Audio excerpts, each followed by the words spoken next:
Have you ever wondered what separates those who achieve incredible success from those who constantly struggle and fail to reach their full potential?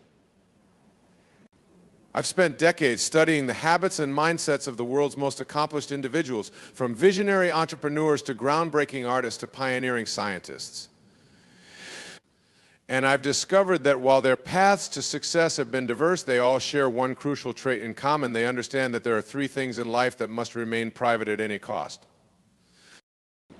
You see, in today's hyper-connected, share-everything world, we've been conditioned to believe that radical transparency is the key to connection, that we must bear our entire lives on social media in order to be seen, heard, and accepted.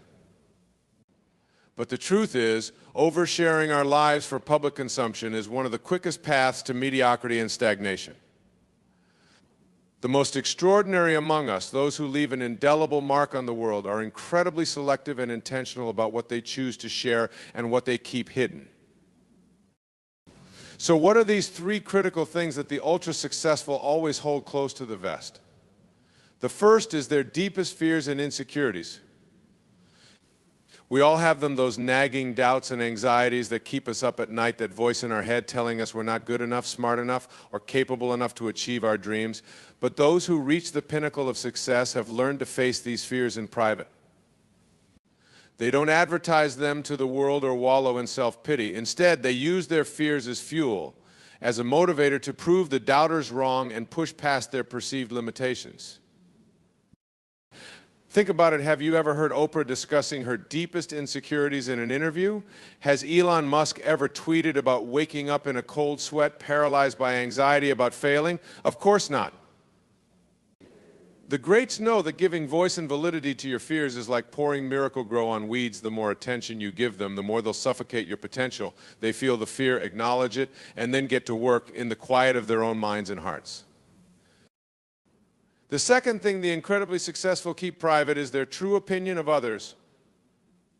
We live in an age of radical transparency where everyone feels entitled to publicly rate, review, and tear down anyone they disagree with.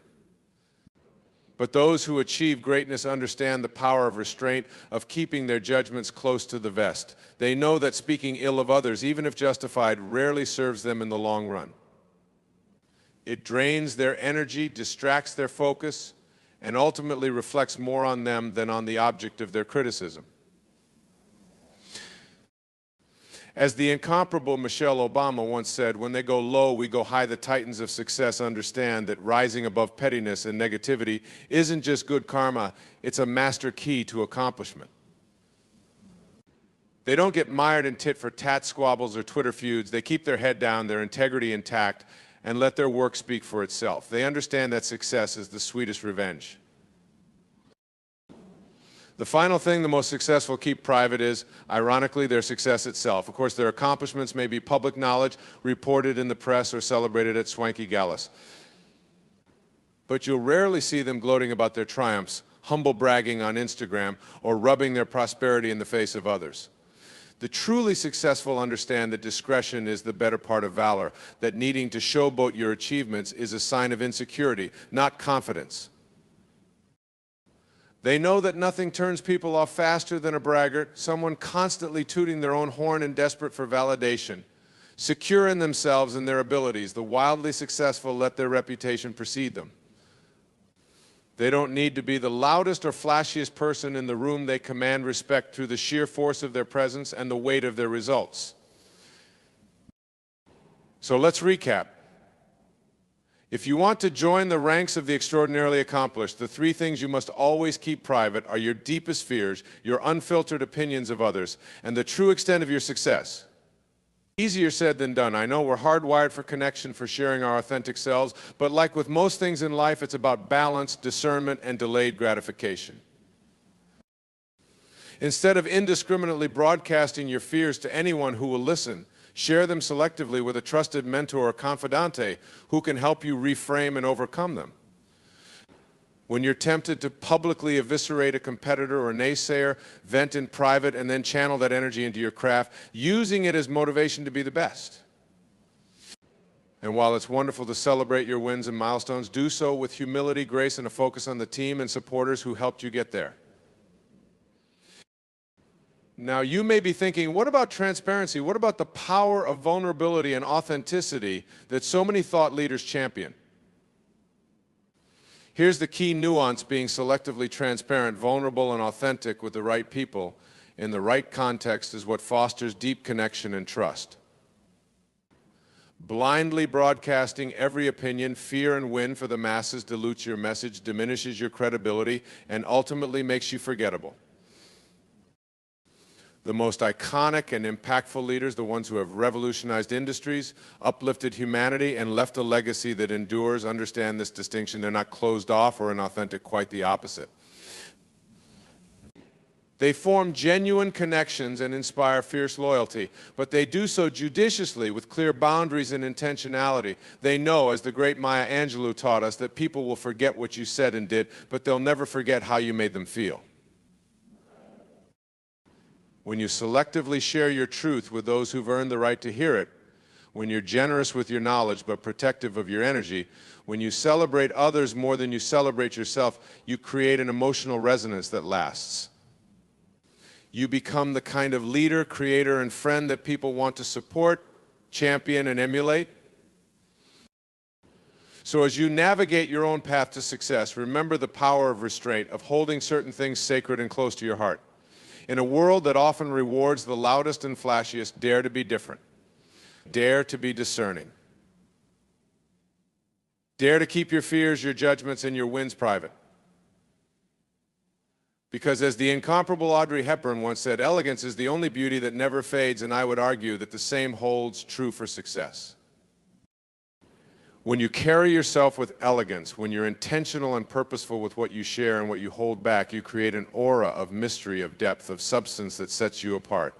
You attract the right people, opportunities, and resources into your orbit. You create a legacy that lasts. So my friends, as you go forth into the world to make your mark, remember that true success isn't about fame, fortune, or followers. It's about living with authenticity, integrity, and purpose. It's about being selective and strategic with what you share and what you withhold. It's about understanding that some things are meant just for you to fuel your own growth and resilience. And when you master the art of keeping certain things private, of being transparent and vulnerable with intention, you'll find that success isn't just something you chase, it's something you embody naturally and effortlessly.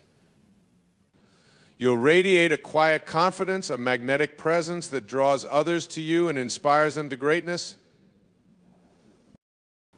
So hold your fears close and transmute them into fuel. Keep your judgments in check and let your work speak for itself. Celebrate your wins with humility and grace. Because when you master the power of intentional privacy, you'll find that success isn't just a destination, it's a way of being, a state of flow and fulfillment that permeates every aspect of your life. And that, my friends, is the essence of a life well lived, a legacy worth leaving. Not one of flaunted accomplishments or fleeting fame, but one of quiet impact, of lives touched and hearts inspired. A legacy built on the bedrock of character, of choosing substance over flash every single day. So as you go out into the world armored with this wisdom, I challenge you to live with intention, to be strategic and selective with what you share. Hold your fears close and alchemize them into strength. Keep your judgments in check and let your integrity speak volumes. Celebrate your wins with quiet confidence and use them as fuel for even greater impact. Because when you master the art of private success, you'll find that you're not just achieving your goals, you're fulfilling your highest potential and leaving a legacy that endures. You're becoming the kind of leader, creator, and human being that others aspire to be. And isn't that the ultimate success? Not just to achieve, but to serve, to inspire, to leave the world a little brighter than you found it? So go forth with courage, with discernment, with the quiet confidence that comes from knowing what to hold close and what to set free. Keep learning, keep growing, keep pushing past your comfort zone. Sure, but always, always stay anchored in your truth, your integrity, your highest self. Because that, my friends, is the key to a life of boundless success, impact, and fulfillment. That is the path of the true legends, the visionaries, the icons who changed the world. And it all starts with mastering the power of privacy, of being intentional and strategic with what you share and what you hold sacred. So go out there and live with fierceness, with passion, with unshakable self-mastery. Keep those three key things private and watch as your success soars to heights you never imagined. This is your moment, your opportunity to redefine what success looks like, to pioneer a new paradigm of accomplishment fueled by substance, not flash. You have everything you need within you. The world is waiting for your quiet brand of greatness. So let's make a pact here and now to live with intention, to choose private success over public accolades, to focus on impact over image every single day. Because when we commit to this path of purposeful living, there's no limit to the lives we can touch, the dreams we can manifest, the legacy we can leave. It won't be easy. There will be temptations to overshare, to seek validation, to compare and despair. But you're stronger than that. You're wiser than that. You know, deep in your bones, that true success is an inside job, a sacred compact between you and your highest self. So let's rise to the challenge together. Let's be the vanguard of a new era of accomplishment, one built on character, contribution, and quiet confidence. Let's show the world what's possible when we master the art of private success and use it as fuel for the greater good.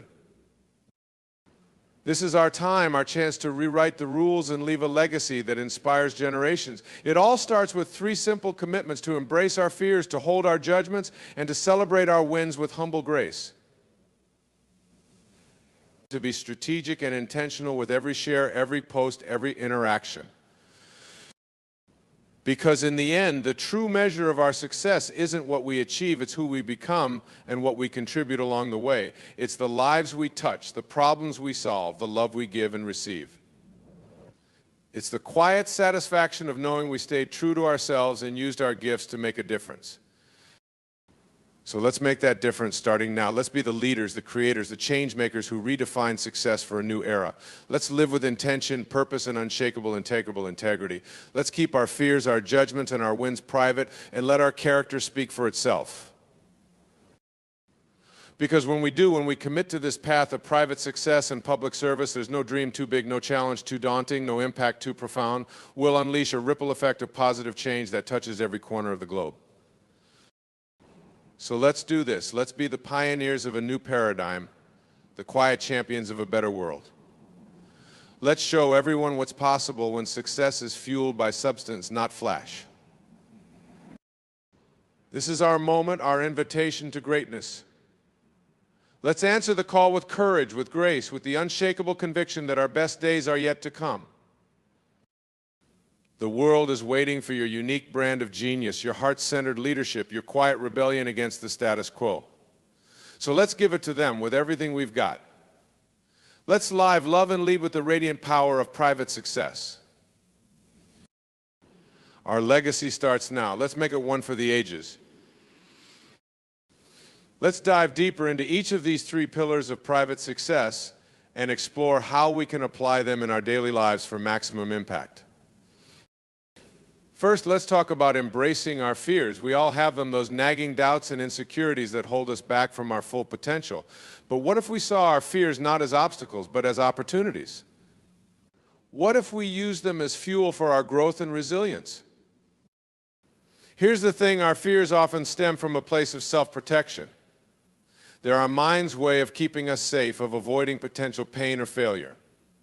But when we give in to those fears, when we let them dictate our choices and actions, we limit ourselves. We stay small, stuck, stagnant. But when we learn to embrace our fears, to acknowledge them and then act in spite of them, something incredible happens. We expand our comfort zone, we build our courage muscle, we prove to ourselves that we're capable of so much more than we ever imagined.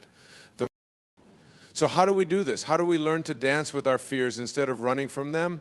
It starts with awareness. We have to be willing to look our fears in the eye, to name them and claim them as our own. Maybe it's the fear of failure, of putting ourselves out there and falling short. Maybe it's the fear of success, of shining too brightly and attracting criticism or judgment. Maybe it's the fear of vulnerability, of letting others see our true selves, flaws and all. Whatever your fears may be, acknowledge them. Write them down, say them out loud, share them with a trusted confidante. Because when we bring our fears into the light, they lose their power over us. They become just another part of our story, not the whole plot. Next, reframe your fears. Instead of seeing them as insurmountable barriers, view them as challenges to be overcome, as opportunities for growth and learning. Ask yourself, what would I do if I wasn't afraid? Who would I be if I let go of this fear? Then take action. Start small with baby steps outside your comfort zone. If you're afraid of public speaking, start by speaking up in a meeting or giving a toast at a family gathering. If you're afraid of failure, take on a project that stretches your skills and challenges you to learn something new. If you're afraid of vulnerability, share something honest and real with a friend or a loved one. The more you face your fears, the more you'll realize that they're not as scary as they seem. You'll start to build momentum, confidence, and resilience. You'll discover strengths and abilities you never knew you had. And slowly but surely, your fears will lose their grip on you. Now, I'm not saying it's easy. Facing our fears takes courage, dedication, and a willingness to be uncomfortable, but the rewards are immeasurable. When we learn to embrace our fears, we open ourselves up to a whole new world of possibility. We become unstoppable, limitless, free. And here's the beautiful thing: as we learn to embrace our own fears, we inspire others to do the same. We become a beacon of courage and resilience, a living example of what's possible when we refuse to let fear hold us back.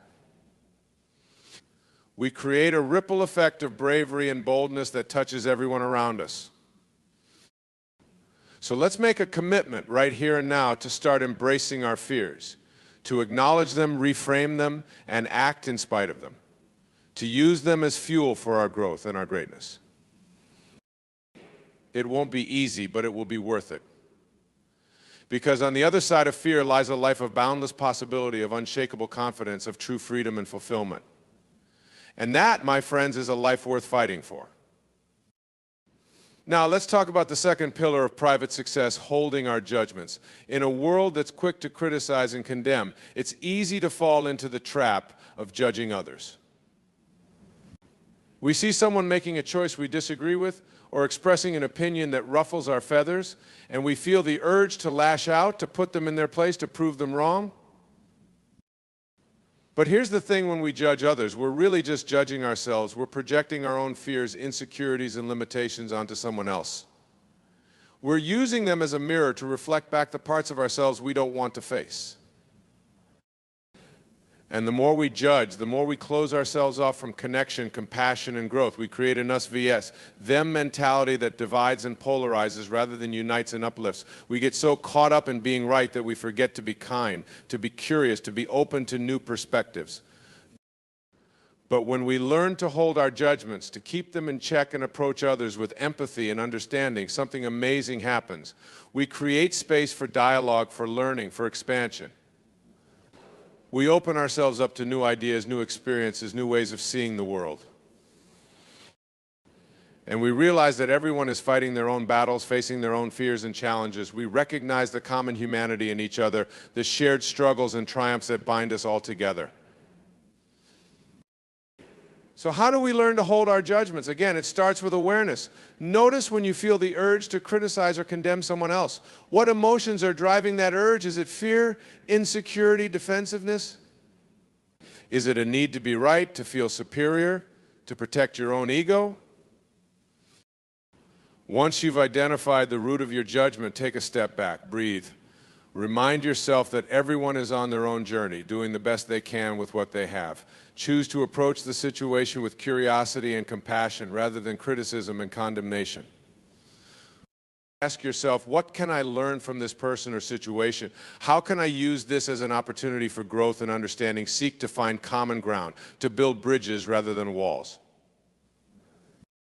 And if you do need to express a differing opinion or perspective, do so with grace and respect. Focus on the issue, not the person. Use I statements rather than you statements. Seek to understand before being understood. The more we practice holding our judgments, the more we create a world of empathy, connection, and collaboration. We build relationships based on trust, respect, and mutual understanding. We open ourselves up to new ideas and opportunities that we never would have considered before. And we become the kind of leaders, friends, and partners that others want to follow, support, and emulate. We create a culture of compassion, inclusion, and growth that inspires everyone around us to be their best selves. So let's make a pact right here and now to start holding our judgments, to approach others with curiosity and kindness rather than criticism and condemnation, to seek understanding and common ground even in the face of disagreement or difference. It won't be easy, but it will be transformative, because when we learn to hold our judgments, we create a world of boundless love, connection, and possibility. And that, my friends, is a world worth building. Finally, let's explore the third pillar of private success, celebrating our wins with humble grace. In a culture that often equates success with fame, fortune, and followers, it's easy to get caught up in the comparison game. We see others achieving big, bold, public victories, and we feel like we're falling behind, like we're not enough. But here's the truth: true success isn't about what you achieve, it's about who you become in the process. It's about the lives you touch, the positive impact you make, the legacy you leave. And that kind of success often happens in the quiet moments, the private victories that no one else sees. When you overcome a personal fear or challenge, when you learn a new skill or master a difficult task, when you make a difference in someone's life through a simple act of kindness or generosity, those are the wins that matter most. Those are the moments that shape your character, your confidence, your capacity for greatness. And when you learn to celebrate those wins with humble grace, to savor them privately and use them as fuel for even greater impact, you tap into a deep well of motivation, resilience, and purpose. You realize that success isn't a destination, it's a journey, and every step along the way is worth honoring and appreciating. So how do we learn to celebrate our wins with humble grace? First, we have to redefine what success means to us. We have to get clear on our core values, our true north, our highest vision for our lives and our work. We have to focus on the process, not just the outcome, and find joy and fulfillment in the day-to-day journey of growth and discovery. Next, we have to practice gratitude. We have to take time each day to reflect on what we're thankful for, what we've accomplished, what we've learned and overcome. We have to cultivate a mindset of abundance, recognizing that there is enough success, enough joy, enough love to go around. And when we do achieve a big win, whether it's public or private, we have to celebrate with humility and grace. We have to acknowledge the people and resources that helped us get there, the lessons we learned along the way, the challenges we faced and overcame. We have to use our success as a platform for service, for giving back, for lifting others up. And we have to keep things in perspective. We have to remember that no matter how big our accomplishments may be, we are still human, flawed, fallible, forever learning and growing. We have to stay grounded in our values, our purpose, our commitment to making a positive difference in the world. When we learn to celebrate our wins with humble grace, we create a ripple effect of inspiration and impact. We show others that success isn't about ego or accolades, it's about living with integrity, purpose, and heart. We become a beacon of hope and possibility, a living example of what's possible when we stay true to ourselves and our highest calling. And we realize that the true reward of success isn't the destination, it's the person we become along the way, the relationships we build, the lives we touch, the legacy we leave. So let's make a commitment right here and now to start celebrating our wins with humble grace, to redefine success on our own terms, to practice gratitude and abundance, to use our accomplishments as a platform for service and impact. It won't be easy, but it will be transformative. Because when we learn to celebrate our wins with humble grace, we create a life of true meaning, fulfillment, and joy. And that, my friends, is the ultimate success. As we bring this journey to a close, I want to leave you with a final thought. Success, in all its forms, is not a solo endeavor. It's a team sport, a collective effort, a shared vision for a better world. And each and every one of us has a vital role to play. So as you go out into the world to pursue your own path to greatness, remember that you are not alone. You are part of a global community of change makers, dreamers and doers who are working tirelessly to create a brighter future for all. Lean on that community. Support and uplift each other. Celebrate each other's wins, big and small. Learn from each other's failures and challenges. Be a source of encouragement, inspiration, and accountability for one another. Because together we are unstoppable. Together we can overcome any fear, any obstacle, any limitation. Together we can redefine success, transform lives, and leave a legacy that endures. So let's stand together, shoulder to shoulder, heart to heart to heart. Let's be the vanguard of a new era of success, one built on courage, compassion, contribution, and collective impact. Let's show the world what's possible when we embrace our fears, hold our judgments, and celebrate our wins with humble grace. And most of all, let's never forget why we're here: to live with purpose, to love with abandon, to leave this world a little better than we found it. That is the true measure of a life well lived, a success worth celebrating. So here's to you, my fellow traveler on this path of private success and public impact. Here's to your fears, your failures, your hard-fought victories. Here's to the lives you'll touch, the difference you'll make, the legacy you'll leave. The journey ahead won't be easy, but it will be extraordinary. You have everything you need within you: the courage, the resilience, the heart to achieve your deepest dreams and make your boldest vision a reality.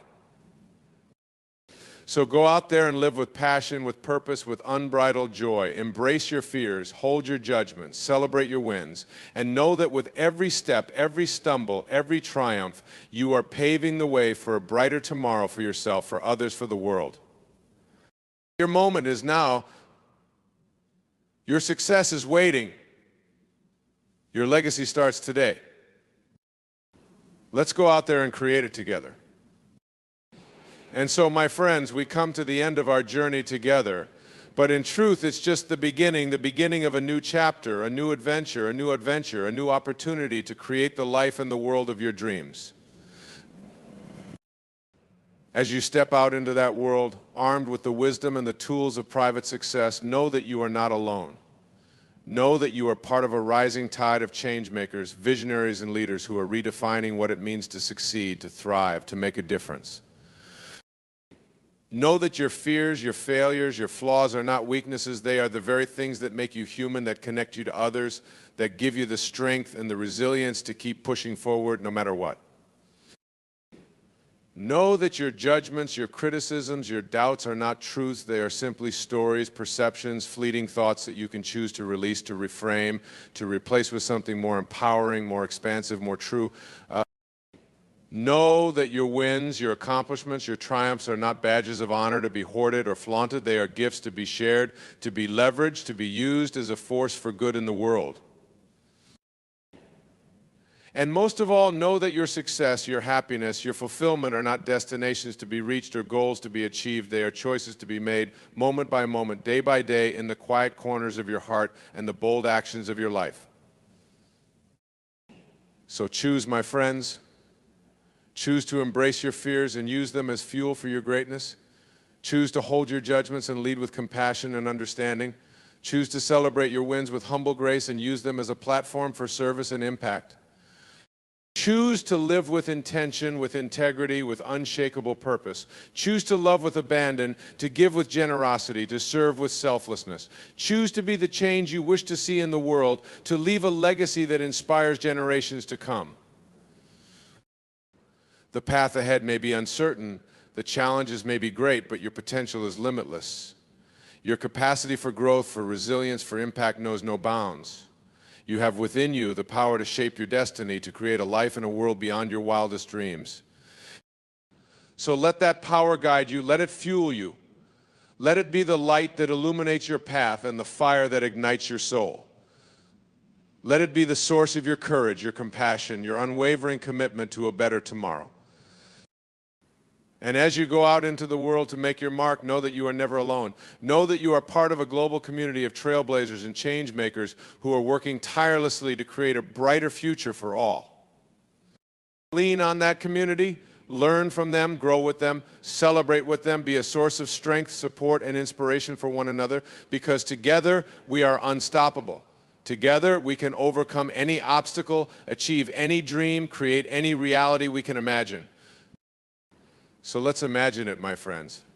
Let's envision a world where success is measured not by wealth or status, but by impact and contribution. A world where fear is not a barrier, but an invitation to courage and growth. A world where judgment is replaced by understanding, where division is healed by compassion, where every win is celebrated as a victory for all. Let's create that world together. Let's be the pioneers of a new paradigm, the architects of a new era, the champions of a new definition of success, one built on love, on service, on the unshakable power of the human spirit. The journey ahead will be challenging, but it will be worth it. The rewards will be great, but they will pale in comparison to the person you become along the way, the fears you conquer, the lives you touch, the legacy you leave. So go out there and become the hero of your own story. Embrace your fears, hold your judgments, celebrate your wins, live with passion, with purpose, with unbridled joy. And know that with every step, every stumble, every triumph, you are paving the way for a brighter tomorrow for yourself, for others, for the world. Your moment is now. Your success is waiting. Your legacy starts today. Let's go out there and create it together. Thank you, my friends. It has been an honor to share this journey with you. And remember, your greatness is not a destination, it's a decision. Choose it every day, with every breath, with every beat of your heart. Here's to your success, your impact, your unshakable brilliance. The world is waiting for you. Now go out there and shine. The sage emulates the natural philanthropy of the Tao, and all of his needs are fulfilled in the process. The ego is a demanding force that's never satisfied. It constantly requires that we seek more money, more power, more acquisitions, more glory, more prestige to provide the fuel that it thinks it must have. But living a Tao-centered life rather than an ego-centered one removes us from the rat race, as it offers inner peace and satisfying fulfillment. This is what I believe the wisdom of this verse of the Tao Te Ching is saying for the 21st century. First, make an attempt to reverse ego's hold on you by practicing the Tao's teaching to serve the needs of others, and all your own needs will be fulfilled. Generously thinking of and serving others will lead to matching your behaviors with the perpetual rhythm of the Tao. Then its power will flow freely, leading to a fulfilling life. Ego wants the opposite, however, as it tells you to think of yourself first and get yours before someone else beats you to it. The main problem with listening to ego is that you're always caught in the trap of striving and never arriving. Thus you can never feel complete. As you reach out in thoughts and behaviors, you activate loving energy, which is synonymous with giving. I see the sacred, invisible source of all in its eternal state of giving and asking nothing in return. I vow to be this too in my thoughts and in my behaviors. When you're tempted to focus on your personal successes and defeats, shift your attention in that very moment to a less fortunate individual. You'll feel connected to life as well as more satisfied than when you're dwelling on your own circumstances. Imagine what it would be like if you dismissed ego's hold on you, serving others, and watching how all that you give returns to you tenfold. The poet Hafiz expresses this attitude perfectly. Quote, "Everyone is God speaking. Why not be polite and listen to him?" Unquote. And secondly, stop the chase and be a witness. The more you pursue desires, the more they'll elude you. Try letting life come to you and begin to notice the clues that what you crave is on its way. You're in a constant state of receiving because of the ceaseless generosity of the eternal Tao. The air you breathe, the water you drink, the food you eat, the sunshine that warms you, the nutrients that keep your body alive, and even the thoughts that fill your mind are all gifts from the eternal Tao. Stay appreciative of all that you receive, knowing that it flows from an all-providing source. Stop the chase and become a witness. Soothe your demanding habits by refusing to continue running after more. By letting go, you let God. And even more significantly, you become more like God and less like the ego, with its lifetime practice of edging God out, E-G-O. Extend your perspective beyond the sensory level. Your inner conviction knows that a rose is more than a flower, as it offers a pleasant fragrance and velvety petals. Use that knowing to perceive the creative invisible force that brings an intricate blooming miracle from nowhere to now here. Experience the essence of the Creator who allowed this blossoming masterpiece to emerge from a tiny seed. Note that the seed arrived from what we can only refer to as the world of formless nothingness or spirit. See that spirit animating the colors, the scents, and textures, and look at all of life from a transcendent perspective. You'll be less inclined to join the chase and more inclined to live from the inner conviction that your true essence is not of this world. Discontinue pressuring yourself to perpetually accumulate more. Let others be consumed with the chase if they choose to, while you learn to relax. Rather than focusing outward, turn inward. Cultivate awe and appreciation as inner touchstones rather than an outer determination for more adoration and accumulation. When you see a beautiful sight, or hear an enchanting sound, or taste a mouth-watering delicacy, allow yourself to think of the miracle within these sensory pleasures. Be like the master who prefers what is within to what is without. Allow things to come and go without any urgency to become attached to this ephemeral world of comings and goings. Do the Tao now. Be on the lookout for ego demands for an entire day. Decide to diffuse as many of them as you can comfortably, perhaps by assigning them an intensity grade. Living beyond ego situations that are easy to accomplish gets a low number, while those requests that are difficult to quell get a higher number. For example, let's say that your mate drives right on by, or you watch him or her take a different route than you ordinarily do. Silently witness the degree of discomfort with your decision not to say anything. Did ego let you know its preference? Or if you have a conversational opportunity to display your specialized knowledge or describe a situation where you were the recipient of honor or success, note how uncomfortable your decision to remain quiet felt. Again, did ego let you know its preference? As Lao Tzu says in this verse, quote, "Through selfless action, fulfillment is attained. By holding back ego's demands, even for a few moments, you'll feel more and more fulfilled." Unquote. In the Tao, it says that a victory in war is to be celebrated by mourning, because it still gives evidence that we have not found our divine nature.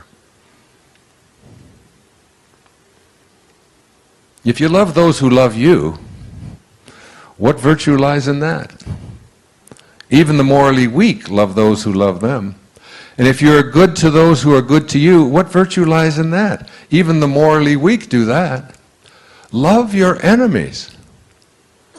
Be good to them. Share with them without expecting anything in return. Then your reward will be rich, and you will be sons of the Most High. He is kind to the ungrateful and the wicked. Be compassionate like your Father. How much of that do we practice on our planet? Divine love is a love that we have inside of us because it's the only thing we have to give away. That's all we can give away. Again, Patanjali, when you are steadfast, this is who Jesus was. This is who Rumi was. This is who Shams of Tabriz was. This is who Muhammad was. This is who Buddha was. When you are steadfast, which means there's no ego, when you are steadfast in your abstention of thoughts of harm directed towards yourself and others, that all living creatures will cease to feel fear in your presence. That's who St. Francis was. I've been to Assisi. Some of you were there with me. How many? Who was there? Look, so many of you were there with us last year, just a year ago, a little over a year ago. Do you remember the lecture in Assisi? When I stood there and St. Francis just entered my body, and literally I just lost it. I couldn't speak for 7-8 minutes. It was overwhelming, the love. And everyone in the room just stood up and just held their hands out. You can reach this level of consciousness. There's a great Indian poet. His name was Tagore, Rabindranath Tagore. In 1927, he wrote a collection of poetry called the Gitanjali. This is what he said about the ego. I went out alone on my way to my tryst. But who is this me in the dark? I step aside to avoid his presence, but I escape him not. He makes the dust rise from the earth with his swagger. He adds his loud voice to every word I utter. He is my own little self, my Lord. He knows no shame. But I am ashamed to come to thy door in his company. That's the ego. That's the part of us that we have to transcend. That's where we have to go within and recognize who we truly are. And who we are is divine love. When Jesus was asked, who is God? He said, God is love. And he that dwelleth in love dwelleth in me, and I in him. It's just love. That's all Rumi is about. It's about love. It's about love for the beloved, love for the divine, love for that place within us that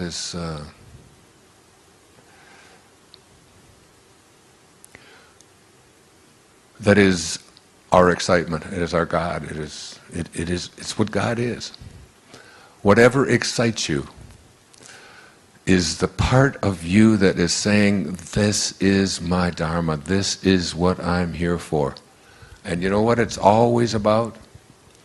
It's always about serving. The miser who loves his gold gets no love from the gold. There's no love in gold. The reason the miser is so exquisitely happy with his gold is because of the outpouring of love that he has for it. That's what he feels.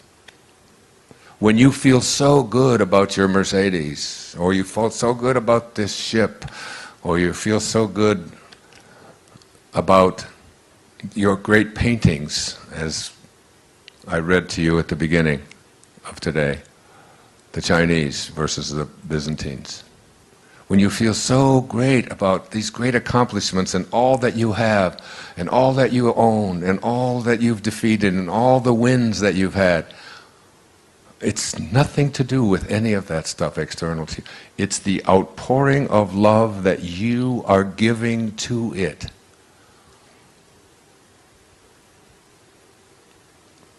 And you can't have love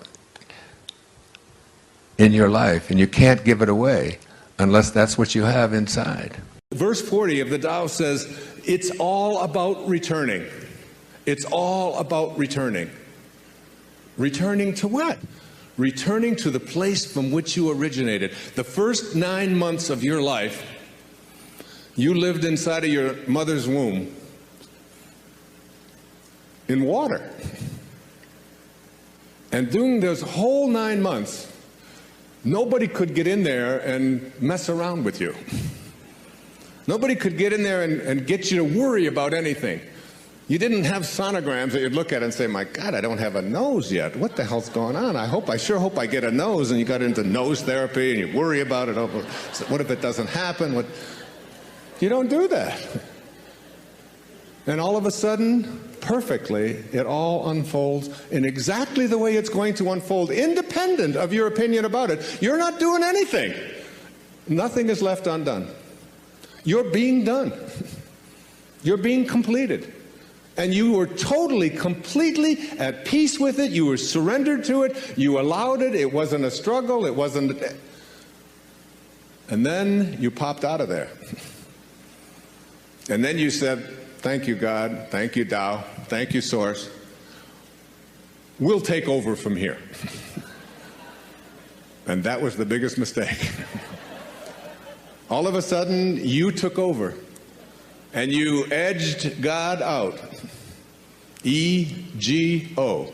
You edged God out. And you took on an ego, didn't you? And what is an ego? It's just an idea. Just an idea about who you are. Instead of being a piece of God, a piece of the source, you decided, and those around you decided, that you were something different. And if you studied quantum physics, and you took the tiny little particle that began you, and you tried to find out where it came from and reduced it down to its tiniest subatomic properties, ultimately you would discover what Lao Tzu knew, that it's the spirit that gives life, that you didn't come from a particle, that particles do not create particles, particles do not come from particles.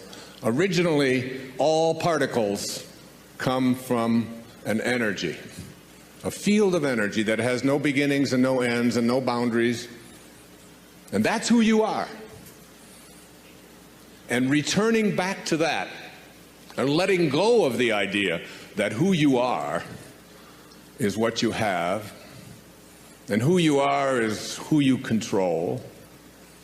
I don't think there's any more all-pervasive theme in the Tao Te Ching than the idea of being a non-interferer. Do you, Stephen? I mean, isn't it? It's about not interfering, isn't it? It's about letting go. It's about allowing. It's about detaching.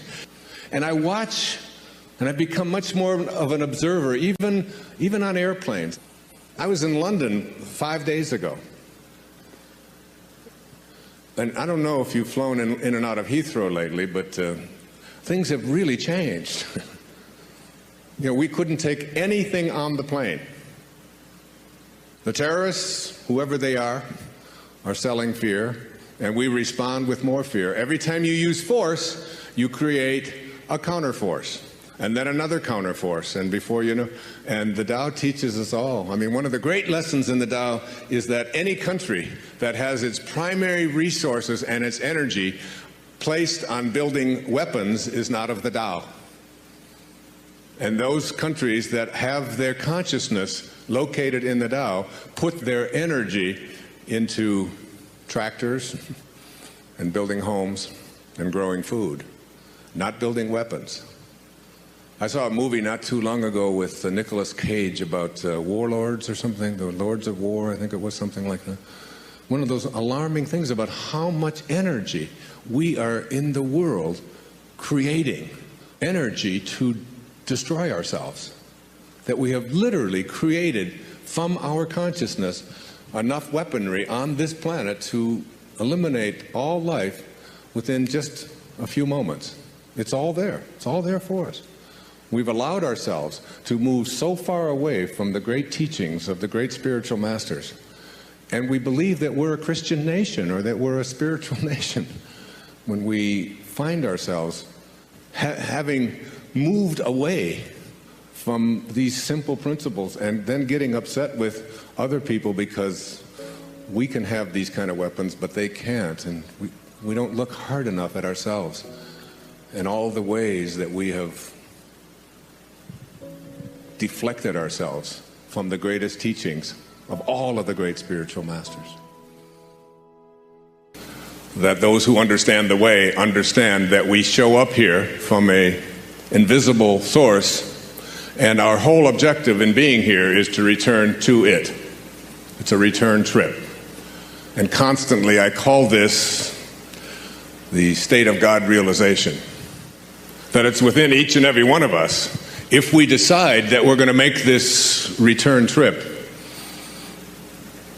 and live a God-realized life, this idea of a God or a source or a spirit or an intelligence that is not something that is external to you, but that in fact is you, is the source of all of us. In the Tao they call this the world of the 10,000 things. And the 10,000 things is just the ultimate number to represent everything that is in the material world. So that everything that originates in the world of source, in the world of non-being, all being comes from that place. Almost everyone suffers from some form of addiction. And when I say addiction, I'm talking about something that seems to have more power or control over us than we would like if things were to be perfect. So for some, it's sugar. For some, it's alcohol. For some, it's drugs. For some, it's food. For some, it's approval. Needing to be a part of the tribe. What will they think? Remember, the mantra of the tribe. There are three aspects to an addiction. It can be an addiction to power, also anything at all. For many in our culture, it is to drugs and to alcohol. A problem that we are going to have to resolve, not with legislation, but with a new spiritual awareness. The only thing that ever has seemed to work for getting people off of addictions is AA, Alcoholics Anonymous, which has as its base spirituality, God. Finding the solution to that which controls you in something other than that which is external to you. Finding it within yourself. And I speak from experience. Today I am a camel. A camel is an animal that starts his day out on his knees, and it ends its day on its knees. And it can go 24 hours without a drink. And there was a time when I didn't and I couldn't. And I played around with substances. And I played around with alcohol. And I drank it every day. Not enormous amounts. Never in serious trouble, like DUIs and things like that. But just so that it was just a part of my daily life. And then I found as my life and my work moved more into a spiritual dimension, that it became less and less important to me. And I found that I was able to sort of notice it and observe it and no longer be attached to it. So that if you look at an addiction, there is the craving, there is the craver, and there is that which is craved.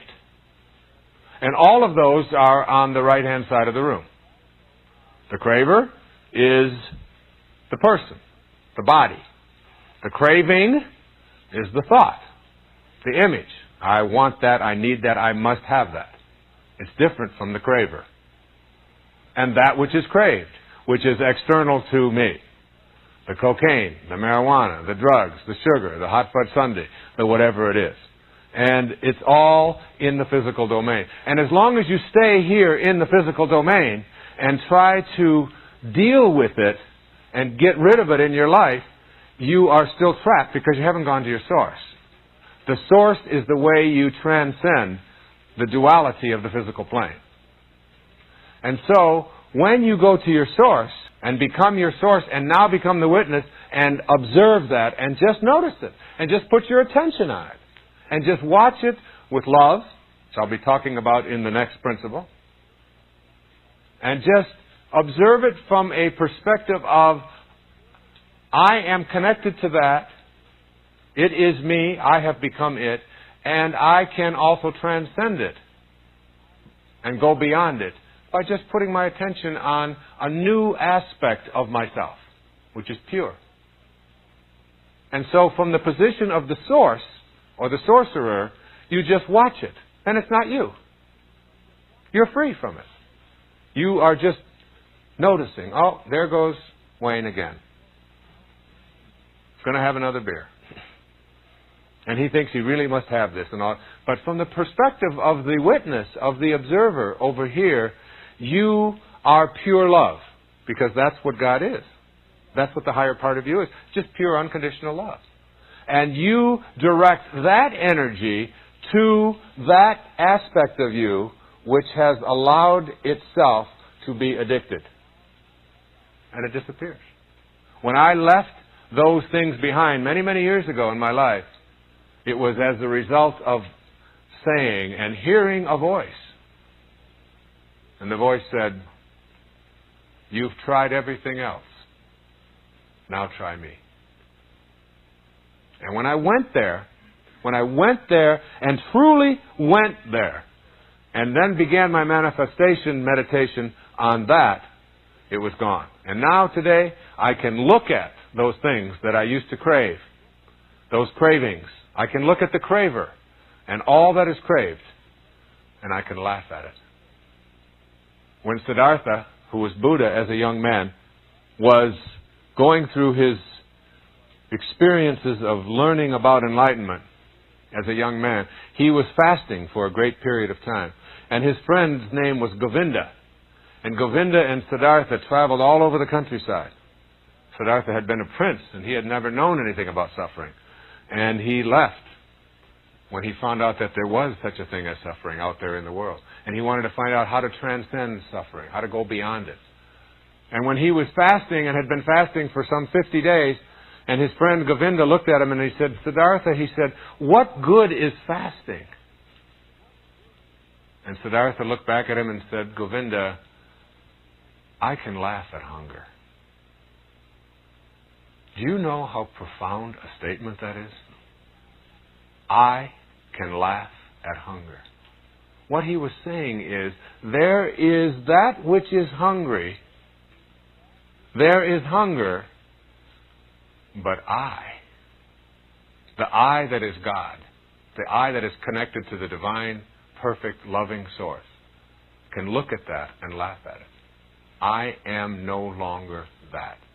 And therefore, it is just in the physical domain. But who I am is something much greater and much grander than that. And in the state of appreciation, you are looking for all that is good and great and beautiful. Truth is beauty. Beauty is truth. That's all there is to know on earth, and all you need to know, said John Keats. Well, gratitude is something that is an awareness of how fortunate I am.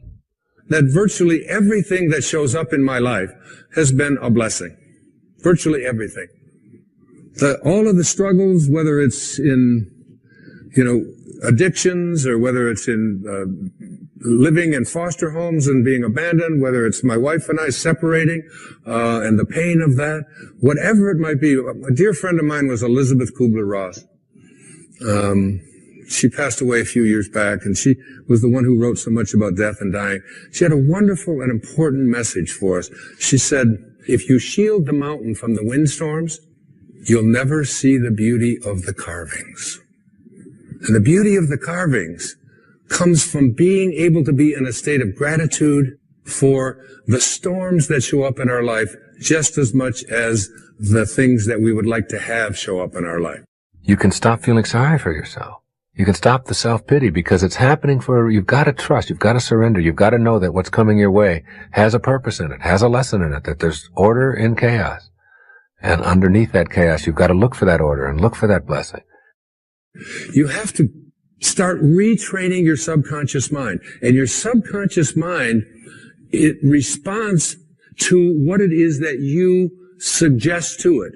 But if I've programmed into my subconscious mind feelings of, poor me, I can't do anything about my life, other people are responsible for the reason why I can't get myself happy and healthy and so on. If I live with that kind of consciousness within you, you're going around feeling it all the time. Your feelings create the destiny that you want. If this assumption is persisted in until it becomes your dominant feeling, the attainment of your ideal is absolutely inevitable. And what's the paramount feeling that you want to have? The feeling of love. Love is the feeling you must assume.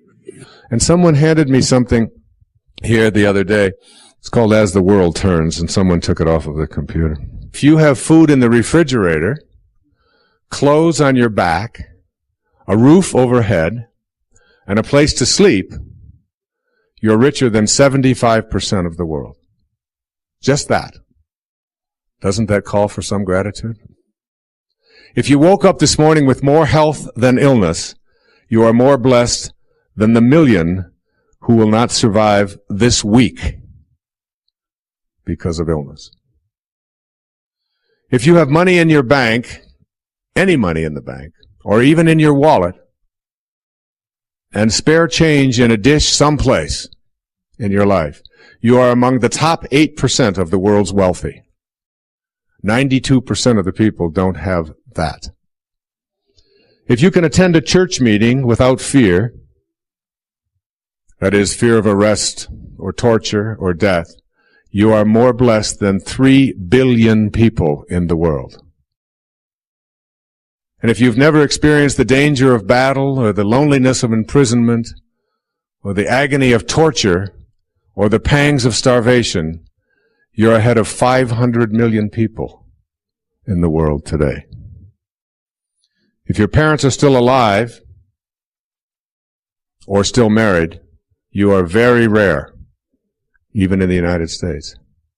So, if you have the opportunity to think as you choose to think, to worship as you choose to worship, and you have a little bit of change in your pocket,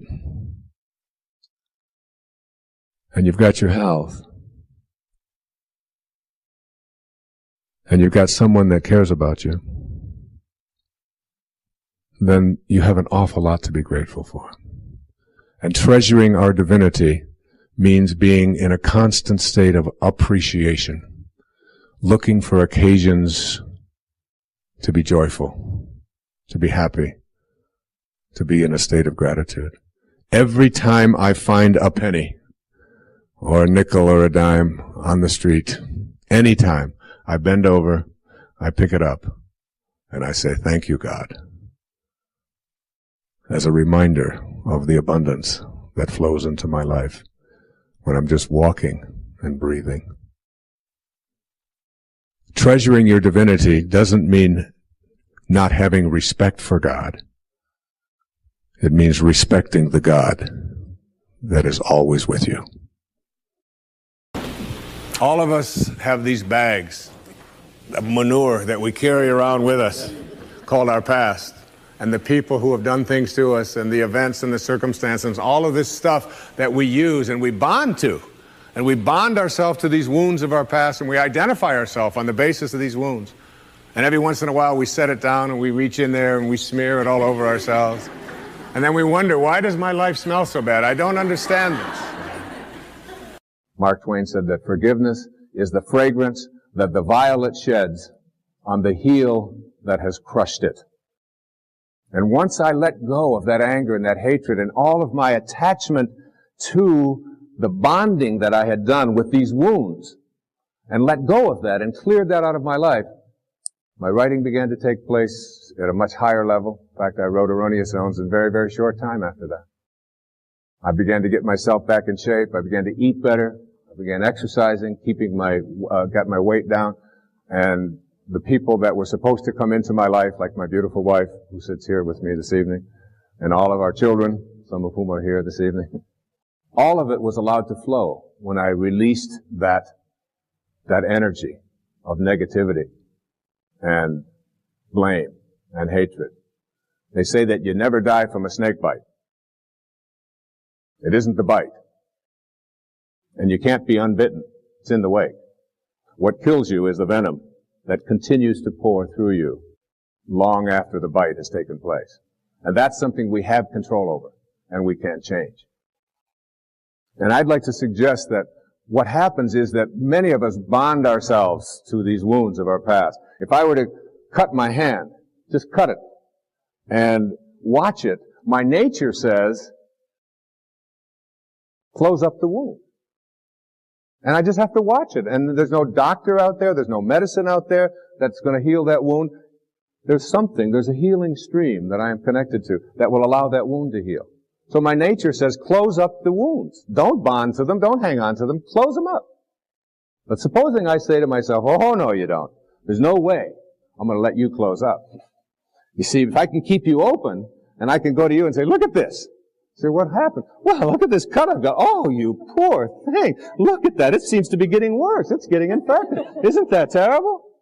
And if you practice this kind of a mentality, when your nature says close up the wound, but you keep it open, before long you lose your hand. And after that, you'll lose your arm.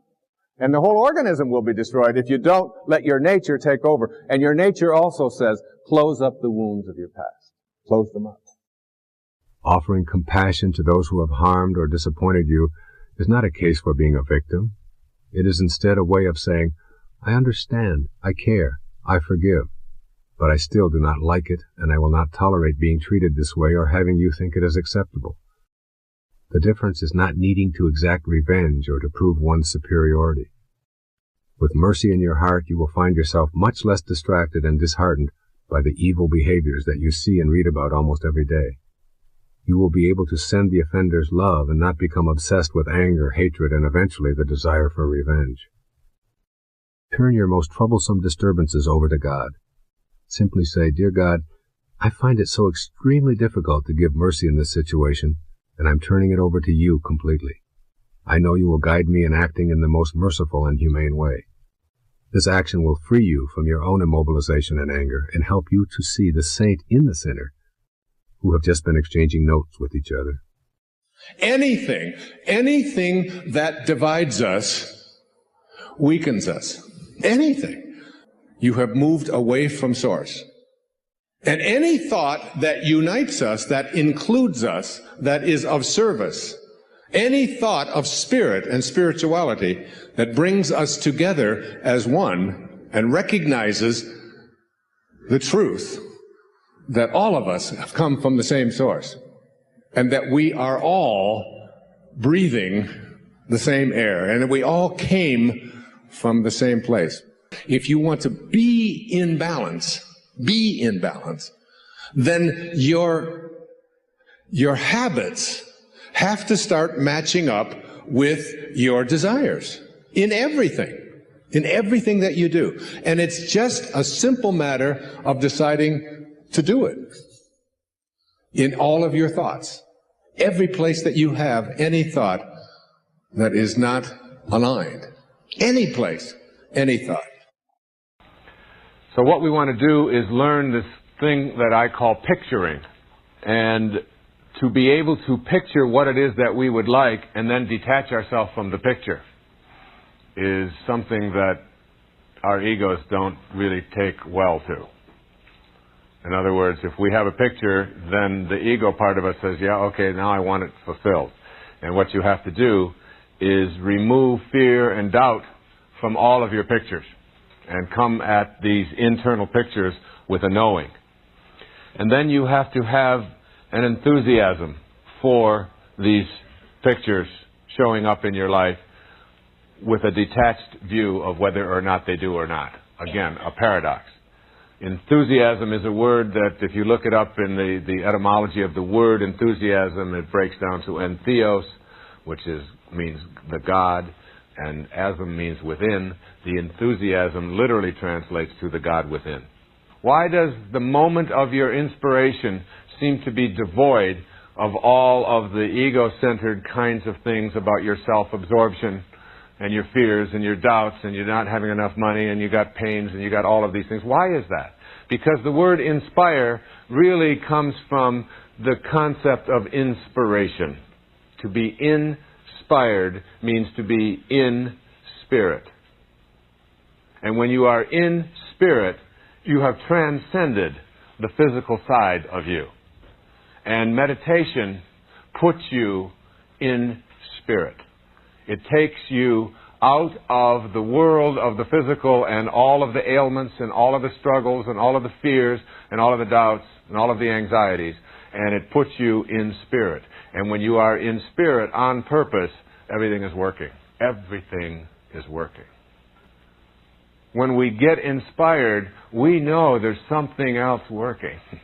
We know something else is there with us, supporting us, guiding us, helping us. Somehow we know we're not doing this thing alone, as I know right now as I'm speaking. Many of the examples, the stories, the things that have come out in this live presentation, I had no idea that I would be using or saying when I came up here. And yet, when you get inspired, when you get in spirit, you're not alone. And what we want to learn to do is to have a picturing process in our minds that is consistent with our desire to be inspired as frequently as we possibly can. To have that sense of being in spirit. And meditation allows us to do this. When you are able to be inspired, what you want to then begin to do is to be alert for the first sprouting of seeds of your manifestation. You want to be looking but not demanding. You want to be observing and noticing but not insisting. It's like almost playing this game with your ego. With the ego part of you says, yeah, I want it now. And your higher self says, you just want to be at peace. But look around. And as you see it, you begin to tune into the cues. The reason that this process works is because this divine intelligence that is endless, that is inexhaustible, will cooperate with you when your pictures come from in spirit. It will cooperate with you. It always has. It's what sustains you. It's what allows you to breathe. It's what allows you to think and process and listen. It will cooperate. So this picturing process is also important in the meditative process in terms of keeping it private and keeping it secret, if you will. The great sages always move about in secrecy. They don't have a sign, and they don't go on the Tonight Show, and they don't tell everybody how great they are, and they don't perform their great tricks and so on for the benefit of others, especially for the approval of others. They walk quietly along the earth plane, drawing no attention to themselves. And when you ask them what is their greatest desire, they'll tell you it's to disappear, to not be noticed, to not have attention, to not have a lot of organization around them, to just very quietly be tuned in and doing God's work. And so the importance of what it is that you would like to manifest and keeping it a silent inner awareness in which you are not needing to go to those people in your life whom you most frequently seek approval from and have them agree that this is something you want to do. Instead, this becomes your own private dialogue with the divine intelligence, with God. And as you take on this sense of your private dialogue with God, you let go of those ego demands when you start telling other people, because the minute you start telling other people, instantly what happens is you start looking for their reactions. And the minute you do that, you have set up an obstacle, a blockage. You've left the spirit. You've left the silent part of yourself and gotten back into the noise. And very often we will think and tell ourselves, yes, but I have to share it. But there are areas of your life that are between you and you. Between the part of you that is here on the right-hand side of the room and the part of you that's on the left-hand side as well. And you need to understand the importance of just having this inner knowing and not being concerned with whether or not other people agree with it or don't agree with it. It's not even relevant. Remember Maslow's admonition to me as a young man. Be independent of the good opinion of other people if you want to be self-actualized. Detach from the outcome and have no investment in power over others. Keep those things in mind. Your view of the world really depends upon how much you respect yourself. How much love do you have for yourself? When you trust in yourself, you're trusting in the same wisdom that created you. When you fail to trust in yourself, when you fail to love yourself, you are denying your own divinity and therefore attracting the exact opposite of what this source is. This is a source of love. It is a source of great respect. It doesn't create anything that it doesn't have a loving feeling toward. If you don't have that feeling of love toward yourself, you can't extend it outward, for who can give away what they don't have for themselves? Who can do that? I've often used the metaphor of an orange. If you squeeze an orange, you get out of it orange juice. Why? It's an orange. That's what's inside. And when you squeeze you, Someone puts pressure on you, says something about you that you don't like, and out of you comes anger and hatred and bitterness and tension and fear and anxiety and depression and worry and stress. It's not because of who did the squeezing. It's not because of the instrument they used or the timing. It has nothing to do with that. It has to do with what's inside. If you don't have love for yourself, you're not trusting in the wisdom that created you. And the idea of being able to respect yourself at all times. How do you go about doing this? You spend your life in a state of cooperation rather than competition. You see yourself as someone who is love in action. It's one of the things that I have written on my return address when I write someone back. It says that it'll have my name and then the address, and above my name it says love in action. That's what you have to be, love in action. You suggest to yourself and you say these words to yourself: I am whole, I am perfect as I was created.